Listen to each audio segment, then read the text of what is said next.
Bonsoir. Bonsoir. Alors j'ai vu hier soir un reportage sur l'Égypte à la télé, sur la 6 je crois, et à un moment on a parlé de cette communauté copte qui vit là-bas depuis des siècles, tu vois. On a dit là-bas depuis des siècles, tu veux dire que c'est des Égyptiens? Ce sont des Égyptiens, oui. Ouais. C'est pas une communauté qui est venue se rajouter aux Égyptiens, c'est des Égyptiens. Voilà, tout à fait. Et en fait, ils se trouvent de plus en plus en précarité, tu vois. Oui, bien sûr, comme toutes les communautés minoritaires.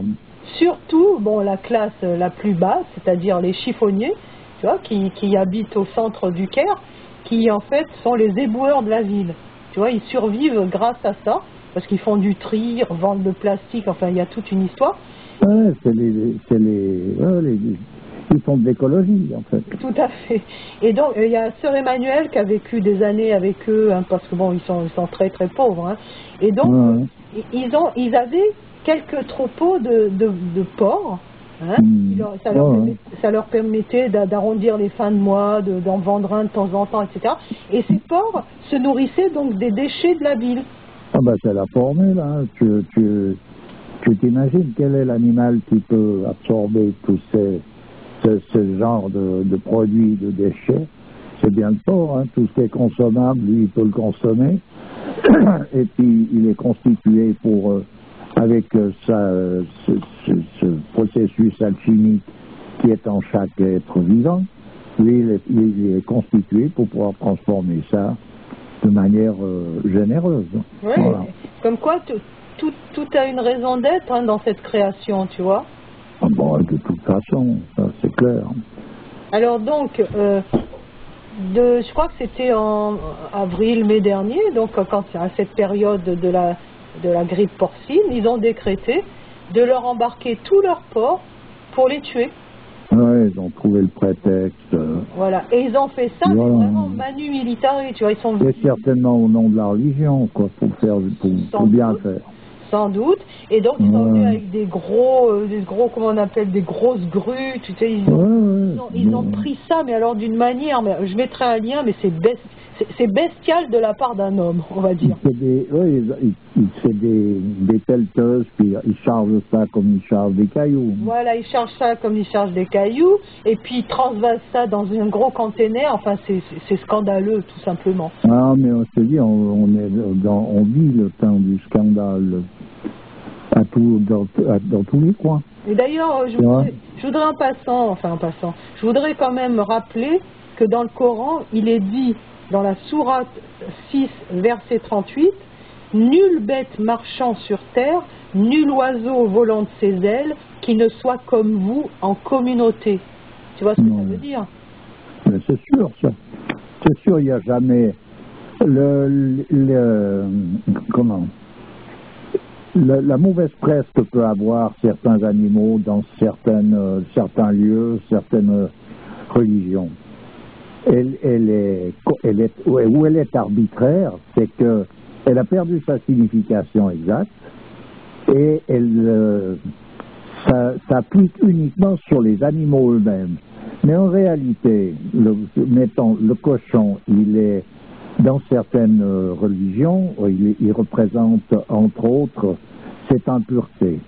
Donc il n'est pas consommé pour ces raisons-là, parce que cette impureté va se communiquer à l'homme, et comme il doit déjà se batailler pour essayer d'obtenir plutôt une primordialité, c'est-à-dire une pureté, il va pas se surcharger encore d'impuretés extérieures avec lesquelles il va devoir se batailler. Bon, tout ça, ça se conçoit.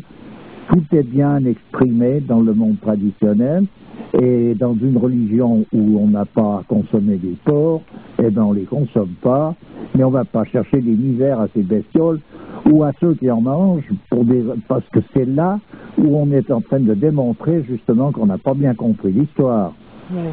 Parce que ce qu'il faut comprendre, surtout dans un cadre traditionnel, sur le plan spirituel, quand on parle de ces animaux, ils sont représentatifs d'un état. Oui. Et cet état se retrouve dans l'homme, puisque l'homme, il est en quelque sorte la synthèse de tous les états possibles. D'ailleurs, l'homme peut devenir plus porc que n'importe quel porc, il peut devenir plus singe que n'importe quel singe, et plus requin que n'importe quel requin. Il a tout ça en lui, toutes ces positions sont là possibles. Il doit se batailler avec tout ça. C'est avec ceux-là porc qu'il faut qu'ils se battent. C'est avec leur port intérieur, tu veux dire? Mais bien sûr, c'est toujours là que les choses se produisent. Et c'est pas, sur le plan externe, ces animaux ont leur raison d'être et on doit les considérer par un autre bout. C'est comme dans certains pays où il y a des ânes, ces bourricots sont actuellement, parce qu'on vit ce temps de dégradation, souvent mal vus et toujours considérés par rapport à des symboles sataniques ou des histoires à dormir debout. Je dis des histoires à dormir debout, c'est pas qu'il n'y a pas du vrai dedans, mais c'est à dormir debout parce que c'est présenté d'une manière totalement arbitraire. D'ailleurs, dans les pays où ils ont utilisé ces bourricots, ils ont beau jeu de dire que c'est un animal impur aussi, mais s'ils n'avaient pas eu ces bourricots, ils auraient crevé là-bas parce qu'il n'y avait personne pour leur transporter leur fardeau et ces animaux étaient présents. Donc, déjà, juste rien que simplement pour ce petit détail, il faudrait déjà reconsidérer les choses. Tout à fait. Ensuite de ça, s'il y a un animal qui s'appelle un âne, et contre lequel il faut faire un petit peu une campagne de manière à le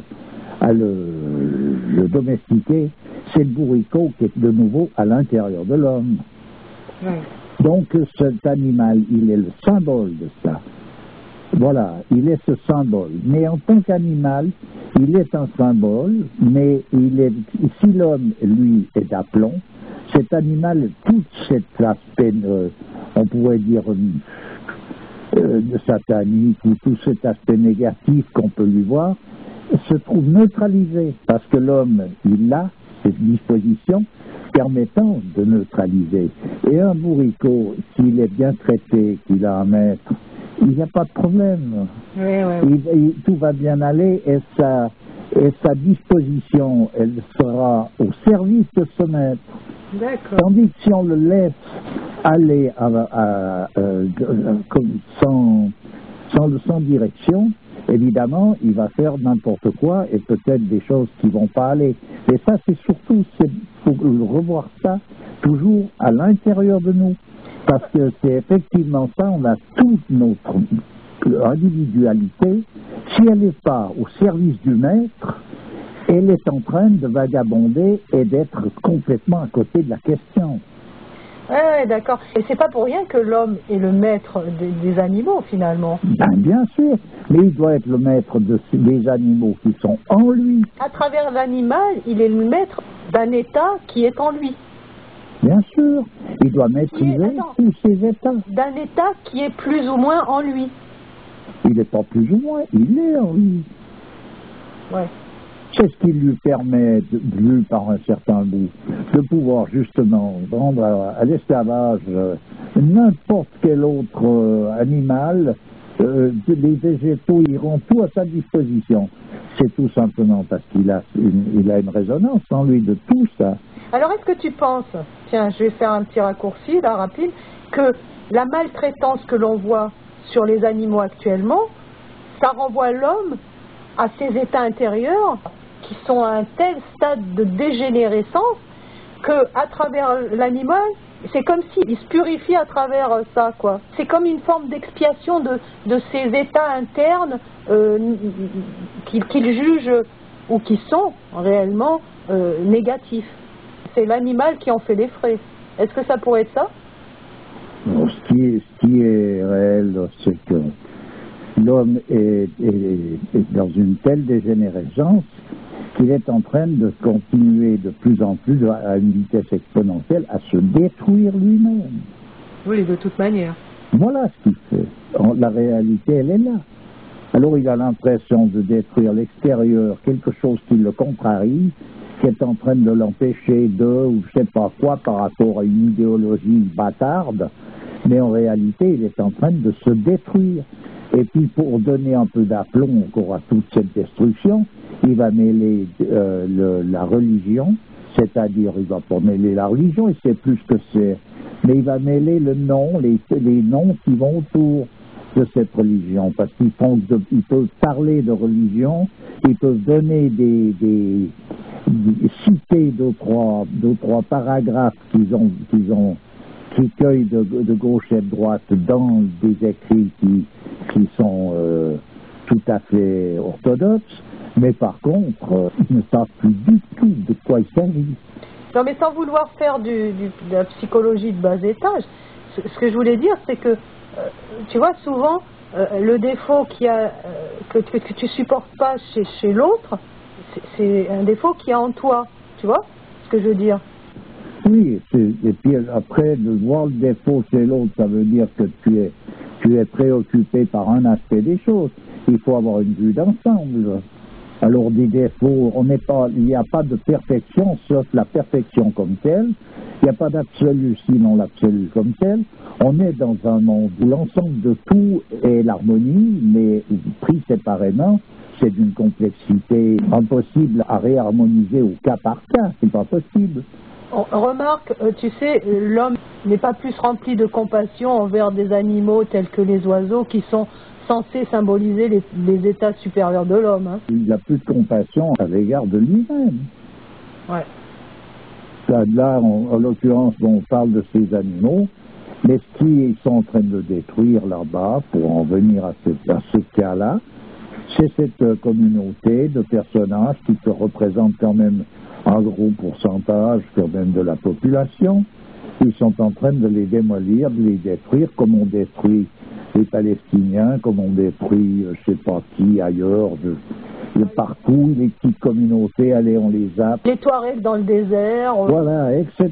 Les Kurdes, enfin toutes les petites communautés. Hein. Voilà, surtout que d'un lieu comme d'un autre, on peut les regarder par le bout qu'on veut, mais de toute façon, ils ont par la grâce de Dieu et par l'obligation qu'ils ont à cause de leur précarité, ils sont très souvent beaucoup plus près de Dieu que tous les docteurs de la loi qui sont en train de vouloir les juger.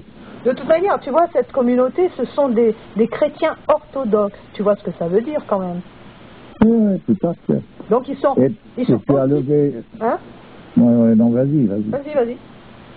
Oui, tu as levé juste là, tout à l'heure, le lièvre sur les Touaregs. Moi, je les ai rencontrés, j'en ai rencontré des Touaregs, parce que j'ai fait un périple dans le désert. Moi, chez ces gens-là que j'ai rencontré les hommes qui étaient le plus près de l'islam. Ouais. C'est pas ailleurs. Hein. Ouais. Je veux dire, à part... tu veux dire dans un ensemble communautaire. Oui.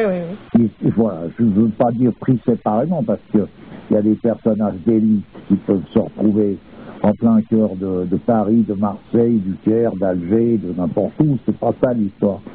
Mais je veux dire, sur le plan communautaire, ces gens-là vivaient comme on avait l'impression de retourner à une époque, à l'époque du prophète, un peu. Ouais. Tandis que dans les villes avec... Je veux te dire, moi j'ai traversé Alger, là, il y a je sais pas combien, c'était Marseille, mais ça avait changé. Ici, l'été n'était pas un peu plus bronzé, mais c'était les bas quartiers de Marseille, et puis avec les fonctionnaires qu'on pouvait y rencontrer. Je veux dire, c'est un désastre depuis longtemps, tout ça. Alors bon, le Caire... C'est pas pour pointer du doigt les Égyptiens en particulier, parce que le monde entier maltraite les plus faibles, les animaux, etc. Donc, c'est pas... Mais, à mes yeux, étant donné que quand même, tu vois, ce sont des gens qui sont censés être musulmans, pour moi, je trouve ça choquant. Tu vois? Ben, ça l'est, mais je veux dire, à présent, il ne faut plus du tout se fixer sur le fait que les personnages sont censés être ceci ou cela.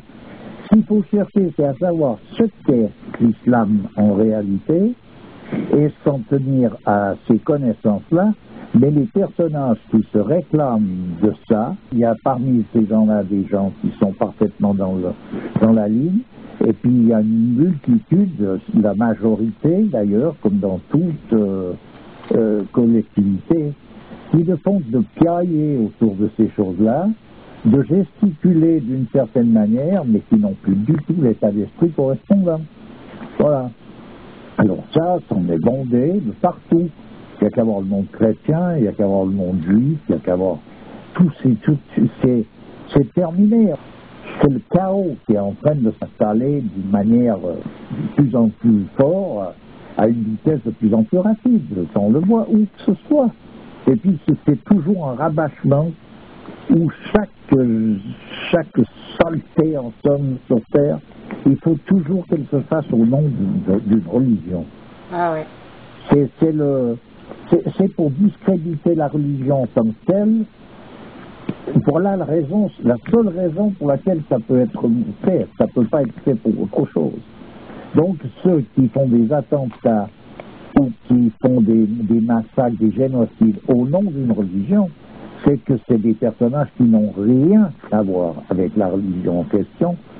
Ce sont des ennemis de cette religion qui prétendent défendre. Ce sont les plus grands ennemis de la religion qui sont en train de prétendre défendre. Voilà. Voilà ce que c'est. Je voudrais finir, puisqu'on parlait d'animaux, avec un hadith à l'époque du prophète, qui est très significatif de l'attitude que l'homme doit avoir avec l'animal. Alors, tu vois, c'est un voyageur assoiffé qui trouva un puits un jour sur son chemin. Il y descendit pour étancher sa soif, et une fois ressorti, il vit un chien en train de lécher la boue tellement qu'il avait soif, quoi. L'homme pensa que le chien devait avoir autant soif que lui. Il redescendit alors dans le puits, remplit son chausson de cuir en eau et ressortit tenant le chausson entre les dents. Ainsi, il étancha la soif du chien. Dieu se réjouit de ce geste de bonté et absolut l'homme de ses péchés. Les compagnons du prophète s'enquirent: ô messager de Dieu, y a-t-il aussi une rétribution concernant les bêtes et les animaux sauvages? Le prophète répondit: il y a une rétribution concernant toute créature ayant un cœur vivant. Voilà. Et même le cochon a un cœur vivant. Tout à fait, tout à fait. Voilà, c'est ce que je voulais dire, parce qu'il est diabolisé, tu vois, tellement ce pauvre animal que c'en est pitoyable, quoi. Et il est diabolisé par les chrétiens, il n'est pas diabolisé par des vrais musulmans. Ils n'en mangent pas, parce qu'il n'y a pas à en manger, ça fait partie d'une règle traditionnelle. Ils peuvent apprendre des raisons profondes. S'il y a ça dans une religion c'est un tout. Une autre religion ne peut ne pas avoir ça. Ça ne veut pas dire qu'elle n'en est pas une de religion. C'est pas parce que les chrétiens mangent des cochons que c'est des mécréants. Ça n'a rien à voir avec ça. Un vrai musulman, il s'occupe de vivre sa vie avec les lois qui le concernent, c'est-à-dire il est en accord avec sa religion, et tout va bien. Et il ne va pas aller faire du mal aux cochons. Pour quelle raison? Il n'y a aucune raison de tout ça. Aucune. Ok, on va finir là-dessus. Bah, écoute, je te remercie, puis à bientôt. À bientôt. Au revoir. Toujours avec plaisir. Au revoir.